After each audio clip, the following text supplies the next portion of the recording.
Just come इन। मनीष जी बैठिए, mask उतार दीजिए। और ये मनीष कुमार राय जी सर। अपने बारे में बताइए कुछ। सर मैं राजसमंद जिले का निवासी हूँ। मैंने अपनी प्रारंभिक शिक्षा राजसमंद के ही विद्यालय से करी है, नौकबाग शिक्षण संस्था एमडी से। और उसके बाद मैंने सर इंजीनियरिंग, मैकेनिकल इंजीनियरिंग में पूर्णिमा कॉलेज ऑफ इंजीनियरिंग जयपुर से 2016 में करी है। सर मैं 27 साल का हूँ और वर्तमान में कनिष्ठ लिपि के रूप में नगर पालिका देवगढ़ में कार्यरत हूँ। वहाँ मैं भूमि शाखा में कार्य कर रहा हूँ। फुटबॉल खेलना और कविता लिखना सर मेरी हॉबी है। और कौन सी शाखा में काम कर रहे हैं आप? भूमि शाखा में सर। भूमि शाखा में जी सर। और आप किस पद पर हैं? सर कनिष्ठ लिपि के पद पर। यानी इंग्लिश में क्या कहेंगे सर? जूनियर असिस्टेंट बोलते हैं सर। Junior assistant. हाँ सर। जूनियर भी है और असिस्टेंट भी है। जी सर। कैसे देखते हैं इस शब्द को? सर कनिष्ठ सहायक का पद है इसको हिंदी मैं इस शब्द की बात कर रहा हूँ। ये शब्द असिस्टेंट भी है इसमें और जूनियर भी है। जी सर। तो क्या आपका रोल क्या रह जाता है?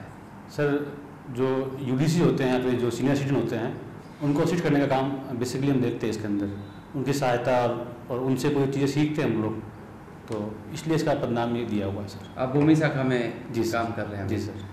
बड़ा इंटरेस्टिंग है बहुत। ये तो भूमि शाखा तो नगर परिषद की सबसे अच्छी शाखा सेक्शन माना जाता है।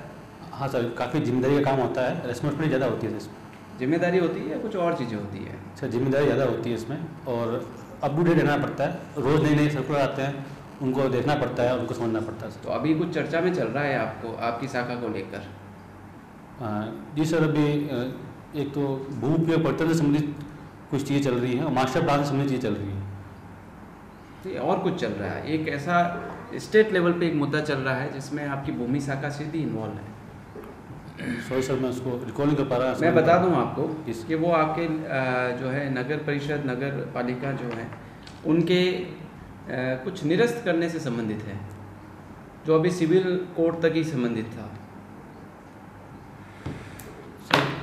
कुछ नगर पालिकाओं को सर से उनकी जो नई नगर पालिका बनी है उनके जो नोटिफिकेशन को निरस्त करने की बात चल रही है। एक तो सर जहाँ हम नियमन की बात करते हैं या पट्टा जारी करने की बात करते हैं, जी सर। आपकी शाखा करती होगी? जी सर, 98 पट्टे जारी करती है आपकी शाखा? सर, स्टेट बैंक के पट्टे और जो किसी भी रूपांतरण होता है उसके पट्टे जारी करते हैं हम लोग। तो पट्टे निरस्त कहाँ किए जाते हैं? सर अगर पट्टा रजिस्टर्ड नहीं है तो उसको हम नगर पालिका में निरस्त कर सकते हैं। अगर पट्टा रजिस्टर्ड हो गया है तो उसके लिए आपको सिविल केस दायर करना पड़ेगा। इससे संबंधित कुछ चर्चा चल रही है अभी। माफ़ी चाहूँगा सर, मैंने इसके बारे में नहीं पढ़ा। ठीक है, कोई इशू नहीं है। पट्टा जारी करते समय बेसिकली मैंने ये देखा है कि बहुत समस्याओं का सामना आमजन को करना पड़ता है। लोगों से ये जब कहा जाता है कि प्लॉट का पट्टा जारी करना है तो जो है वो सिस्टम को एक दोषारोपण करने लग जाते हैं, कुछ अच्छे शब्द यूज भी नहीं लेते हैं। आपका क्या मानना है? आपका एक्सपीरियंस और आपने प्रैक्टिकली देखा है, ऐसी बातें मत करना जो आदर्शवादी हो। प्रैक्टिकली बताओ कि वास्तव में आपने क्या महसूस किया। सर वास्तव में समस्या होती है, आमजन को इस पट्टा जारी करते समय समस्या होती है, लेकिन सर उसके कुछ कारण भी हैं। जैसे सर जो पट्टा जारी होता है उसके लिए सरकार ने कोई गाइडलाइन तैयार कर रखी है। जैसे अगर जो भूमि है, अगर मास्टर प्लान में उसका उपयोग आवासीय है तो भी हम उसका आवासीय पट्टा दे सकते हैं। अगर कमर्शियल है तो उसका पट्टा हम कमर्शियल दे सकते हैं। कई बार क्या होता है सर कि जो आवासीय भूमि होती है उसका कमर्शियल पट्टा मांगा जाता है, वहाँ समस्या होती है। और जो भूमि होती है सर उसमें तरमीम भी करते हैं, जो खसरा वगैरह होता है उसको तरमीम करनी पड़ती है। तो कई बार क्या होता है सर कि बंटवारा नहीं होता है खातेदार का, तो वो एकल जो बिना तरमीम का ही उसका आवेदन करते हैं, तो वहाँ भी समस्या आती है सर। तो बेसिकली सर जो टेक्निकल चीज़ है उन टेक्निकल चीज़ों से जो जनता है वो अवेयर नहीं हो पाती और वो जो आवेदन करती है। आपका कहना है कि सिस्टम में कोई प्रॉब्लम नहीं, प्रॉब्लम जो है पब्लिक में है, इसलिए पब्लिक को अपना सुधार करना चाहिए। सर मेरा मानना है कि अगर जो प्रक्रियाएँ हैं उस प्रक्रिया से जनता को उसको जागरूक कर दिया जाए, प्रक्रिया को बता दिया जाए कि भाई जो आपको पट्टा बनाना है उसकी प्रोसीजर ये रहेगी, ये डॉक्यूमेंट चाहिए होंगे और ये पूरा सिस्टम रहेगा उसका, तो मुझे लगता है कि उनको भी समस्या कम होगी और जो समय है वो भी कम लगेगा उसमें। आपने लोक सेवा गारंटी एक्ट पढ़ा है? जी सर। उसमें आपकी कौन सी सेवाएं हैं? सर हमारे विभाग की इसमें लगभग सारी सेवाएं हैं। इसमें जन्म मृत्यु है। कितनी है सर? उसमें सर कुल मिलाकर उसमें सर 113 सेवाएं राजस्थान में दी जा रही है। मुझे लगता है आप गलत हो। सर मैं लास्ट में ये पढ़ा था, मैं इसको रिकॉल नहीं कर पा रहा हूँ सर, अभी चाहूँगा। क्या पट्टा जारी करना उसमें आता है? जी सर। कितना समय दिया जाता है? सर 45 डेज उसका। ठीक है सर। मनीष कुमार जी नाम है? जी सर। मनीष कुमार जी, आप मुझे 5 किसानों के नाम बताइए। 5 किसानों का नाम बताएं सर। जो राष्ट्रीय स्तर पर जिनको हम देखते हैं, कोई भी 5 किसान, आपके पड़ोस वालों के भी बता सकते हैं। सर मेरे 5 किसान, मेरे पिताजी सर। नाम बताइए 5 किसानों के नाम। सत्यानंद जी राय सर, सत्यानंद जी, और मेरे अंकल जी हैं सर मनोहर सिंह जी, और लादू सिंह जी हैं सर एक पड़ोस में, एक केशव सिंह जी हैं पड़ोस में सर, और एक हरिओम सिंह जी हैं सर। बहुत बढ़िया। आपने एक भी महिला का नाम नहीं लिया? जी सर। मैं खाली ये पूछना चाह रहा था कि क्यों नहीं लिया? क्या किसान नहीं मानते हैं आप उनको?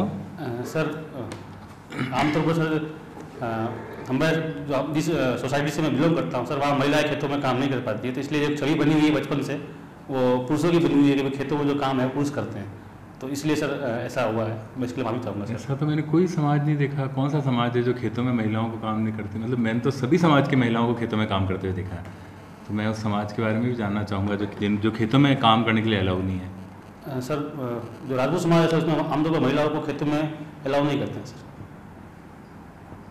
अच्छा, पता नहीं, शायद मेरी कम हो इस बारे में जानकारी, पर मैंने राजपूत महिलाओं को भी खेतों में काम करते हुए देखा। तो मैं खाली बस ये जानना चाह रहा था कि ऐसी क्या बात होती है कि अपने दिमाग में इस तरह की छवि बनी रहती है ना, जो काम है उनको हम क्रेडिट नहीं दे पाते हैं। तो आपने कभी महसूस किया, आपके हिसाब से क्या वजह हो सकती है इसकी कि उस छवि को हम हटा नहीं पाते हैं? सर एक तो सर ये जैसे कि जो महिलाएं काम करती है उनको हम उसका वैल्यूशन उतना हम कर नहीं पाते हैं। जैसे हम महिलाएं जो घर में काम करती हैं, घर में जो बच्चों को संभालना, खाना बनाना, ये सारे काम है सर। ये सभी काम अगर एक रिपोर्ट आर्टिकल था, उस आर्टिकल के अकॉर्डिंग अगर इनका पेमेंट किया जाए तो 48,000 मंथली इनका पेमेंट करना पड़ता है अगर, लेकिन वो महिलाएं घर में करती हैं तो उनका कोई पेमेंट दिया नहीं जाता और साथ में उनका कोई क्रेडिट भी नहीं देते हम लोग। तो सर एक जो हम देखते हैं हमारा समाज है, पितृ समात्मक जो परिवार समाज चल रहा है, वो भी इसका एक कारण है सर। और दूसरा सर क्या, एक असंगठित तरह का कार्य होता है ये भी, तो इसलिए भी हम उसको क्रेडिट दे नहीं पाते हैं सर। अच्छा, दूसरा सवाल इससे थोड़ा सा आगे बढ़ाते हुए है कि आप अपना जो काम करते हैं ना, आप ज़मीन का और इसका काम करते हैं, उसमें आपको लगता है कि रजिस्ट्रेशन में अभी कितनी ज़मीन पे महिलाओं का हक होगा? कितनी रजिस्ट्रीज उनके नाम पे होंगी? संपत्ति कितनी प्रतिशत संपत्ति की मालिक महिलाएं हैं आज की तारीख? सर आमतौर पर जो मेरा निजी अनुभव रहा है उसमें जो अधिकतर जो रजिस्ट्रियाँ होती हैं और पट्टे जारी होते हैं, महिलाओं के नाम पे लोग कराते हैं और जो पुरुष हैं वो अपने नाम पे कम कराते हैं। तो अगर परसेंट के हिसाब देखा जाए सर, तो मैं इसको लगभग 50% मानूंगा कि भाई जो महिलाओं के नाम पे जो रजिस्ट्री होती है वो 50% लगभग होती है सर। तो रजिस्ट्रार ऑफिस में जाके अगर मैं देखूँ तो 50% ज़मीन महिलाओं के नाम की मिलेगी मुझे? सर माफ़ी चाहूँगा सर, रजिस्ट्रार ऑफिस का सर मुझे ध्यान नहीं है सर। वहाँ जमीन की रजिस्ट्री तो रजिस्ट्रार ऑफिस में मिलेगी? ग्रामीण की रजिस्ट्री भी होती है सर, इसलिए मुझे उसका ध्यान नहीं सर। नगरीय क्षेत्र का मुझे ज़्यादा ध्यान है सर। अच्छा, अब आप अगर मान लीजिए इसमें चयन आपका हो जाता है, तो ऐसा कौन सा काम इस क्षेत्र में करना चाहोगे जिससे उनकी स्थिति, ये तो स्थिति आप मानते हो ना ठीक नहीं है, उनके काम की पहचान मिलना, उनको ज़मीन पे हक नहीं मिलना, या ज़मीन अगर मान लो उनके नाम की भी है तो आप ये तो मानते होंगे कि वो क्या बेच सकती है अपनी मर्जी से उस ज़मीन को, बिना पति की सहमति के या बिना घर वालों की सहमति के? मतलब डिसीजन उसका है, हो सकता है? सर ज़मीन उनके नाम पे है, खातेदार वो हैं सर, बिल्कुल बेच सकती है सर। नहीं, सैद्धांतिक रूप से नहीं, व्यवहारिक रूप से बात करूँगा। व्यवहारिक रूप से अगर ज़मीन मैडम की ज़मीन है तो मैडम अपने घर वालों की राय के बिना बेच सकेंगी? ऐसे ही पूछ रहा हूँ जस्ट सर, आपके विचार से। सर अभी जो बिना बताए बेच सकेंगे? जैसे पुरुष बेच देते हैं ना, बिना बताए वो बेच सकते हैं, वो आके बताते हैं कि मैंने बताना जरूरी नहीं समझा, वैसे महिलाएं कर सकती हैं क्या? यूँ पूछा। वर्तमान में जो हमारा परिवेश है और जो हमारा समाज है उसमें आमतौर पर ऐसा देखा नहीं जाता सर, नहीं देखा जाता है, नहीं कर सकते ना। तो अगर आपका इसमें चयन हो जाता है तो क्या आप इस क्षेत्र में कोई ऐसा काम करना चाहोगे जिससे कि उनको थोड़ा सा निर्णय लेने में उनकी भागीदारी बढ़ जाए, है ना, और उनकी जो सामाजिक छवि है वो थोड़ी बेहतर हो जाए? तो आप किस तरह के काम करना चाहोगे? सर उसमें मैं 3-4 चीज़ें करना चाहूँगा सर। सबसे पहले सर कि जो महिलाओं का अधिकार है होता सर, आमतौर पर होता क्या है कि महिलाएं ये जान नहीं पाती कि हम किस तरह से इनको बेचेंगे, तो महिलाओं को यही पता नहीं होता सर कई बार कि भाई रजिस्ट्रार ऑफिस में जाना कैसे है, वहाँ डॉक्यूमेंट कौन से पेश करने हैं, तो इसलिए पुरुषों पे सर वो आश्रित हो जाती है। तो जो ये प्रक्रिया है, इस प्रक्रिया से उनको अवेयर करेंगे सर। उसके बाद सर जो उनकी खुद का जो अधिकार है उनसे उसको अवेयर करेंगे। और कोशिश करेंगे सर कि जो महिलाएं हैं, जो सरकारी कार्यालय हैं, वहाँ तक उनकी जो पहुँच हो वो सुगम हो सके। तो सर ये कुछ मैं काम करना चाहूँगा सर। हाँ, क्योंकि अभी गवर्नमेंट ने तो उनको प्रॉपर्टी में हक दे दिया है ना, पेरेंटल प्रॉपर्टी में हक दे दिया है, लेकिन फिर अब एक रास्ता और लोगों ने निकाला है, वो हक त्याग वाला एफिडेविट भरवा लेते हैं, इस तरह का करते हैं ना। तो इस तरह के प्रैक्टिस को रोकने के लिए, जहाँ पे उनका हक उनको मिले, आप क्या सोचते हो, मतलब इसके लिए क्या कुछ किया जा सकता? कानून तो बन गया पर इम्प्लीमेंट प्रॉपर नहीं हो रहा है, तो इसके लिए हमें क्या करना चाहिए? सर मुझे लगता है सर कि जब तक महिलाएं खुद अपने अधिकार के लिए अवेयर नहीं होंगी तब तक उनको सर मिसगाइड और उनके अधिकार उनको नहीं मिल पाएंगे सर। तो मुझे लगता है कि शिक्षा एक बहुत अच्छा शस्त्र है, जिसके माध्यम से वो अपने अधिकारों को भी जान पाएंगी और जहाँ जहाँ वो पिछड़ी हुई है वो आगे आ पाएंगे सर। आप पुलिस लाइन में रहते हैं? जी मैडम। आपके जस्ट पास में किसी कहीं बिल्डिंग है किसी पुलिस लाइन के पास? मैडम कोई कॉलोनी? हाँ, कॉलोनी, कोई बिल्डिंग, कुछ है आपकी पुलिस लाइन के पास में? हाँ मैडम, एक तो जो खाद्य भंडार का एक नया बना है वो कॉलेज है मैडम पास में। हाँ, सेठ रंगा कोठारी के सेठ रंगा कोठारी महाविद्यालय महाविद्यालय मैडम कॉलेज कर पाते। चलिए, आप नगर पालिका देवगढ़ में? जी मैडम। राजसमंद डिस्ट्रिक्ट में कितनी नगर पालिका है? मैडम 3 नगर पालिका है, 1 नगर परिषद है सर। कौन सी बताएं? मैडम नगर परिषद राजसमंद, नगर पालिका देवगढ़, नगर पालिका आमेठ, नगर पालिका नाथद्वारा। क्या अंतर है दोनों?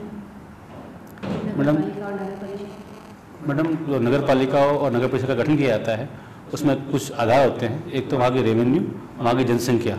तो जनसंख्या राजसमंद नगर परिषद की ज़्यादा है और देवगढ़ की और बाकी जो नगर पालिका हैं उनकी कम है। और इसके साथ ही मैडम जो रेवेन्यू सोर्स हैं नगर परिषद के और नगर पालिकाओं के, उनमें भी अंतर पाया जाता है। इसके अतिरिक्त मैडम एक चुंगी पुनर्भरण जब 98-99 में चलती थी तो उसमें उस चुंगी का कितना अर्जन होता था, उनका रिसोर्स कितना था, उसके आधार पर भी इनका गठन किया गया मैडम। अभी राजसमंद में 2 इलेक्शन हो रहे हैं? हाँ, हाल ही 2 जगह इलेक्शन हुए कौन सी जगह? मैडम नगर परिषद राजसमंद में और नगर पालिका देवगढ़ में। अच्छा, तो ये आपकी नगर पालिका नगर परिषद जो भी है, इससे रिलेटेड कोई संवैधानिक अमेंडमेंट हुआ था, संवैधानिक संशोधन जिससे इनको मान्यता मिली, या ये स्वतंत्रता के बाद से ही चल रहे हैं 1950 के बाद से? मैडम 1959 से स्वायत्त शासन और जो स्थानीय निकाय का आरंभ किया गया था, लेकिन 73वां और 74वां संविधान शोधन हुआ था। नगर पालिकाओं के लिए 74वां संविधान शोधन था, उसके बाद से इनको संवैधानिक मान्यता मिली मैडम। अच्छा, 73वें में क्या? 73वें मैडम जो पंचायती राज है उनको मान्यता दी गई। अच्छा, और पंचायती राज की कितनी संस्थाओं को बताया उसमें? त्रिस्तरीय व्यवस्था की मैडम की गई इसमें, जिसमें पंचायत और उसके बाद से पंचायत समिति और जिला परिषद, ये त्रिस्तरीय व्यवस्था बनाई गई मैडम। चलिए, एक मैं आपसे पूछना चाह रही थी कि जैसे आपने कहा कि आपकी फैमिली में है वो खेती में नहीं जाते हैं और चलो घर का काम करते हैं। अगर सपोज आपकी मिसेज है जो जॉब भी करती है, घर का काम भी करती है, अब आपकी फैमिली जैसे कि आपने बताया ट्रेडिशनल है और आप अगर उनकी हेल्प कराते हैं तो आपकी मदर को प्रॉब्लम होती है कि नहीं ऐसे नहीं, ये इसी का काम है, यही करेंगे, उस स्थिति में आप क्या करेंगे? किसका फेवर करेंगे, मम्मी का लेंगे पक्ष या अपनी मिसेज का पक्ष लेंगे? मैडम मुझे लगता है कि मैं मम्मी को और मेरी फैमिली को कन्विंस कर लूँगा, क्योंकि मैडम मैं अभी भी मम्मी के लिए हेल्प कराता हूँ और अगर इन फ्यूचर अगर ऐसा होता है मिसेज के साथ भी हेल्प करता हूँ, मिसेज की हेल्प करता हूँ, तो मुझे लगता है कि उसके लिए फैमिली कोई ऑब्जेक्शन भी नहीं करेगी, क्योंकि अभी भी मम्मी की, दीदी की जब भी घर में होता है तो मैं खाना बनाने में और जो भी घरेलू काम है उसमें हेल्प करता हूँ। तो मेरे लिए मैडम ये आसान होगा और ऐसा कोई बात मुझे लगता नहीं है मेरे घर में से आएगा मैडम। अच्छा, जैसे आप ही बताया कि आपने बताया कि अगर महिलाओं को सैलरी दी जाए घरेलू काम की तो वो काफ़ी अमाउंट बढ़ा है, तो अब वो महिलाएं जो जॉब भी कर रही है और घर का काम भी कर रही है तो उनके लिए तो बहुत ज़्यादा प्रॉब्लम्स हो गई, क्योंकि दोनों जगह फेस कर रही है। तो आपके सामने अगर कोई ऐसी कंडीशंस दिख रही है कि आपने अपने घर में तो करी है, कहीं आपको दिख रहा है कि ऐसे बहुत ज़्यादा हो रहा है, सब कुछ होने के बाद भी उस पर बहुत ज़्यादा उसको मतलब अत्याचार किए जा रहे हैं, तो ऐसी स्थिति में आप क्या करेंगे?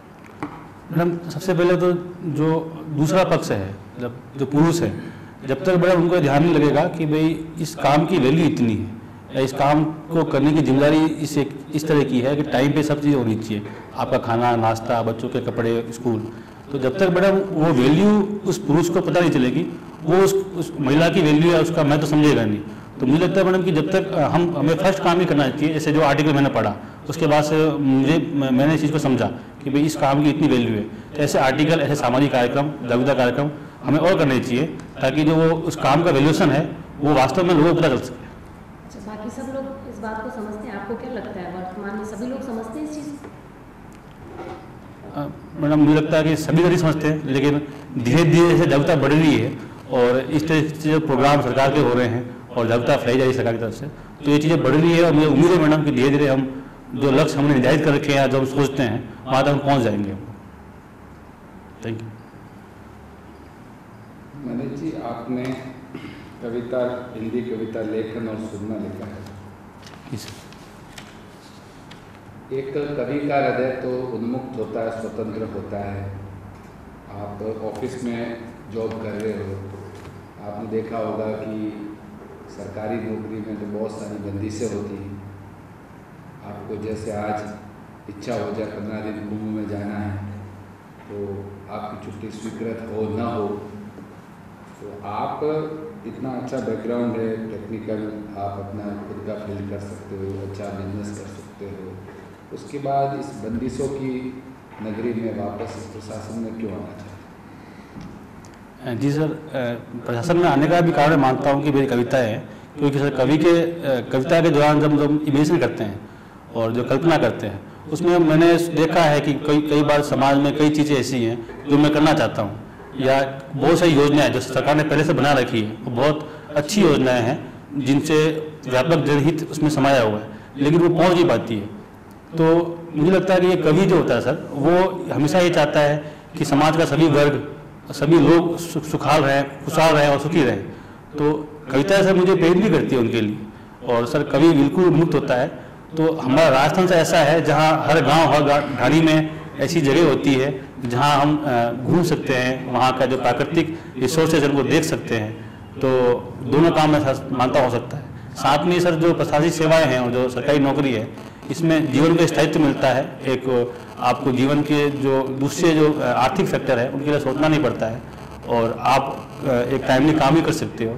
और समाज में सर जो सरकारी सेवा की प्रतिष्ठा है वो भी एक फैक्टर है। तो सर ये बहुत सारे कारण हैं जिनकी वजह से जो सरकारी सेवाएं हैं और प्रशासनिक सेवाएं हैं उसमें मुझे आकर्षित किया सर। अच्छा, आपने बहुत सारी बातें बता दी। अब आप ये बताओ कि आपके ऑफिस में ऐसा कोई कर्म, एक ऐसा परिवादी आ गया आप और आप के दायरे में वो नहीं आता। जब आपने देखा होगा कि ये तो बहुत एक सिस्टम आपस में उलझा हुआ है, सारे निर्णय स्वतंत्र नहीं होते, तो उसमें आप उसको हेल्प जो समय पर देनी है वो नहीं दे सकते हो।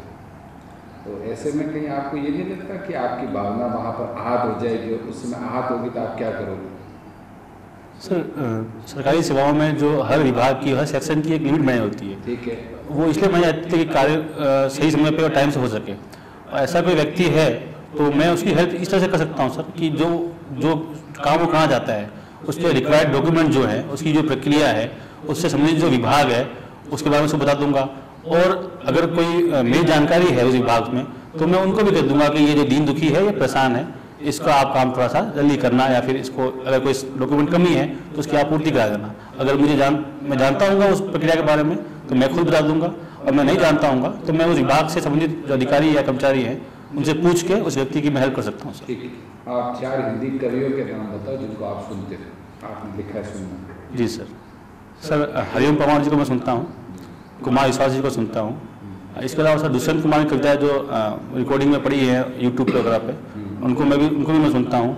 और एक संपत सरल जी हैं, उनको भी मैं कभी कोई सुन लेता हूँ सर। एक प्रश्न है, हरिओम पवार, संपत सरल और ये जितने भी आपने नाम लिए, पिछले 40-50 वर्षों से ये कविताएं गाते हैं कवि सम्मेलनों में, लेकिन इनकी एक भी कविता को किसी भी देश के पाठ्यक्रम में शामिल नहीं किया गया। गंभीर प्रश्न है कि हरिओम पवार जी देशभक्ति के वर्तमान में ओज कवि में नंबर 1 आता है, लेकिन उनकी एक भी कविता को राजस्थान ही नहीं पूरे देश के किसी भी पाठ्यक्रम में शामिल नहीं किया गया। क्यों? सर हरिओम पवार की जो कविता होती है वो सदैव मैंने जो देखा है, मैक्सिमम कविताएं उनकी व्यवस्था से उलट होती है। वो व्यवस्था में जो कमियां हैं, जो लूप होल्स हैं, उन पर कविताएं लिखते हैं। तो सर मेरा मानना है कि कोई भी सरकार या कोई भी जो बॉडी है वो उस लूप होल को स्वीकार तो कर सकती है, लेकिन सर डॉक्यूमेंटली और किसी पाठ्यक्रम में उसको स्वीकार करना मुझे लगता है कि वो कोई स्वीकार करेगी। हालांकि जो कमियां वो बताते हैं उन पर सरकारें काम करती हैं और कई बार उनको उजागर भी करती है और उन पर काम किया जाता है, लेकिन उनको शामिल किया जाना मुझे लगता नहीं कि मतलब कोर्स में इस तरह का कोई सरकार चाहेगी इसको करना सर। अच्छा, तो हरिओम बाबा जी बार बार पाकिस्तान के और कश्मीर के बारे में खूब लिखते हैं कविताओं में। पाकिस्तान द्वारा इतनी बार भारत की वार्ताओं के बावजूद, इतनी सारी अच्छी पहलों के बावजूद हर बार 2 साल 3 साल में ऐसी एक बड़ी घटना कर देते हैं जिससे हमारे देश की भावना आहत होती है। तो क्या भारत को आर पार की नीति कर लेनी चाहिए या ये बार बीच बीच में जो पहल करते हैं ठीक है? सर मुझे लगता है किसी भी समस्या का समाधान युद्ध नहीं हो सकता और कोई भी समस्या का समाधान टेबल पर बैठ के ही किया जा सकता है। हम पाकिस्तान को दूसरे जो मोर्चे हैं, आर्थिक रणनीतिक मोर्चे हैं, वैसे मोर्चे हैं, उस पर दबाव बना के ही उसको बिल्कुल सभी तरह से अलग थलग करके ही हम उस पर जीत सकते हैं और उसे हम काबू कर सकते हैं। युद्ध सर क्योंकि भारत भी विकासशील देश है, पाकिस्तान भी विकासशील देश है और जो आर्थिक गतिविधियाँ अभी वर्तमान में चल रही है, विश्व में एक मंदी की सुगबुगाहट है, इस ऐसे समय में अगर हम युद्ध पे ज़्यादा खर्च करते हैं तो इससे एक हमें आर्थिक क्षति भी होगी और देश का विकास रुक सा जाएगा। तो अगर हमारे पास दूसरे विकल्प हैं जिससे हम उस चीज़ों पर कंट्रोल कर सकते हैं तो हम मुझे लगता है कि हमें पहले उनको पढ़ना चाहिए। तो एक अंतिम प्रश्न है मेरा कि आप मेवाड़ से बिलोंग करते हो, मारवाड़ और मेवाड़ दोनों घरानों से संबंधित एक प्रसिद्ध भक्त चरित्र हुआ है मेला, जिन्होंने बड़ा सा काव्य भी लिखा है, उसका नाम बता सकते हो? Madam sir sorry sir, Meera ji का कह सकते हैं कि अब आप मीरा जी का कोई एक पद सुना सकते हो, 2 पंक्तियाँ कोई भी? आप चूँकि कविता लेखन आपने हॉबी नहीं की इसलिए पूछ रहे हैं, 2 पंक्तियाँ कोई भी। हाँ सर, माफ़ी चाहूँगा सर, रिकॉल नहीं कर पा रहा हूँ, मैंने पढ़ी है सर लेकिन मैं अभी रिकॉल नहीं कर पा रहा हूँ सर। ठीक है। BTech mechanical engineering, junior assistant, कविता लेखन, फुटबॉल खेलना, बहुत वैरायटी है आपके चरित्र में। मुझे लगता है कि आप प्रशासनिक सेवा में जाना चाहोगे। जी सर। क्या करोगे इतनी सारी वैरायटीज़ जो है आपकी, उस करेक्टर को जो एडमिनिस्ट्रेटर का पार्ट होगा उसको कैसे मजबूत करेगा? सर प्रशासन अपने आप में डाइवर्सिटी रखता है सर, जहाँ पे प्रशासनिक अधिकारी को रोज़ नित नए काम करते हैं, हर क्षण नए काम करने पड़ते हैं, रोज़ नई चुनौती आती है। तो मुझे लगता है सर कि जो मैं व्यक्तित्व में जो डाइवर्सिटी है पहले से, खेल की, कविताओं की, पढ़ाई की, इंजीनियरिंग की और अभी जहाँ मैं काम कर रहा हूँ, तो ये जो चीज़ें सर मुझे लगता है कि प्रत्यक्ष और अप्रत्यक्ष रूप से जो आने वाली चुनौतियाँ होंगी प्रशासक के सामने, उनको सॉल्व आउट करने में मुझे बहुत हेल्प करेंगे सर। कैसे करेंगे सर जैसे कि फुटबॉल है सर, फुटबॉल एक टीम भावना से खेला जाता है, इसमें एक आपको इंड्योरेंस होता है, क्षमता अच्छी होती है खेलने के लिए, आपकी कैपेसिटी चाहिए थी। जब आप प्रशासन में काम करते हैं, आप राती चौपाल पर जाते हैं, वहाँ पर आपको ज़्यादा टाइम देना पड़ता है। आपका जो आपका 10 से 6 आप सीधा बताएं, इसे घुमाएं नहीं गोल गोल, सीधा बताएं कि फुटबॉल खेलने से क्या फ़ायदा होने वाला है। मुझे लगता है फुटबॉल जब हम खेलते हैं, टीम होती है 2, एक टीम दूसरे टीम की तरफ आक्रामक रूप रखती हैं, लीडर जो होता है या अच्छा खिलाड़ी होता है वो लीड लेना चाहता है, वो चाहता है कि मैं ही हीरो रहूं, मैन ऑफ द मैच रहूं, तो वो अपना व्यक्तिगत प्रयास करता है। तो ऐसे में आपके प्रशासन में आप फिर व्यक्तिगत प्रयास करने लग जाओगे फुटबॉल को लेकर? नहीं सर, फुटबॉल में साथ में सर एक टीम आना भी होती है और एक लक्ष्य होता है जीतना। तो प्रशासन में कोई लक्ष्य प्राप्त करना है, जो टारगेट मिले उनको प्राप्त करने के लिए जब तक पूरी टीम काम नहीं करेगी वो लक्ष्य हम प्राप्त नहीं कर पाते हैं। और इसके अलावा सर जो कविता लेखन है, तो कविता लेखन में सर जो कविता कभी भी लिखी जाती है तो उसमें कल्पनाएं और विचारशीलता भी आवश्यक होती है। तो जब प्रशासन में हम काम करते हैं तो कई बार हमको योजना बनाने से पहले उस जो कौन चुनौतियाँ आएंगी उनकी कल्पना करनी पड़ती है, कौन से समाधान कैसे होंगे उनको देखना पड़ता है, तो वो चीज़ें काम आएंगी सर। मैंने इंजीनियरिंग कर रखी है, वहाँ मैंने टेक्निकल नॉलेज भी लिया हुआ है और वहाँ पे अलग अलग सब्जेक्ट पढ़े हुए हैं, वो सब्जेक्ट भी प्रत्यक्ष अप्रत्यक्ष रूप से मुझे प्रशासन में हेल्प करेंगे। इसके अलावा वर्तमान में जहाँ मैं काम कर रहा हूँ वहाँ पे जो प्रशासन में जो सबसे नीचे ऑफिस टाइम क्या है सर? मेरा ऑफिस 9:30 से 6 बजे। लंच टाइम सर 1-1:30 बजे होता है सर, 1:30 से 2 का। 1:30 से 2 का। जी सर। आपको पता है सामान्यतः ये शिकायत होती है कि ऑफिस में मिलते नहीं हैं, और जबकि हम ये जो इसमें सर्विस के पार्ट पे हम जो लोग बैठे हैं वो ये कहते हैं कि हमारे पास काम का बर्डन बहुत है। पब्लिक ये ग्रीवेंस लेके बैठी है कि ये टेबल पे मिलते नहीं हैं, और आप दूसरी तरफ बात कर रहे हो कि कविता लेखन के लिए, फुटबॉल खेलने के लिए आपको समय मिल जाएगा। मुझे लगता है इसमें कोई तारतम्यता नहीं है। मुझे लगता है कि नहीं, ना तो आप फुटबॉल खेल पाओगे प्रशासन में आने के बाद, और न ही आप इतना समय निकाल पाओगे कि कविताएं लिख सको। आपके पास काम का लोड इतना होगा, जबकि आप अभी जूनियर असिस्टेंट हैं, और इन सारी चीज़ों में आप देखते हैं कि शिकायतें आपसे डायरेक्टली आपकी पोस्ट से जनता की होती हैं। कैसे मैनेज करेंगे सर? मुझे लगता है कि जो शिकायतें होती है वो इस वजह से होती है सर, क्योंकि हालांकि हमें मानते हैं कि जो सरकारी कर्मचारी हैं उन पर काम का बर्डन होता है, लेकिन क्योंकि सर अगर वो काम का विभाजन कर लेंगे कि मैं इस दिन ये काम करूँगा, इस दिन ये काम करूँगा, या फिर दो अलग जगह बैठते हैं तो मैं इस दिन यहाँ बैठूँगा, और वो सूचना जनता को मिल जाए तो वो शिकायत दूर हो सकती है। दूसरा सर, जो आफ्टर ऑफिस जो टाइम मिलता है सायंकालीन का या शनिवार की छुट्टी मिलती है, जो गवर्नमेंट हॉलीडे मिलते हैं, उन दिनों में मैं जो अपनी जो हॉबीज़ है उनको मैं पूरा कर सकता हूँ सर। ठीक है, ऑल द बेस्ट। थैंक्स।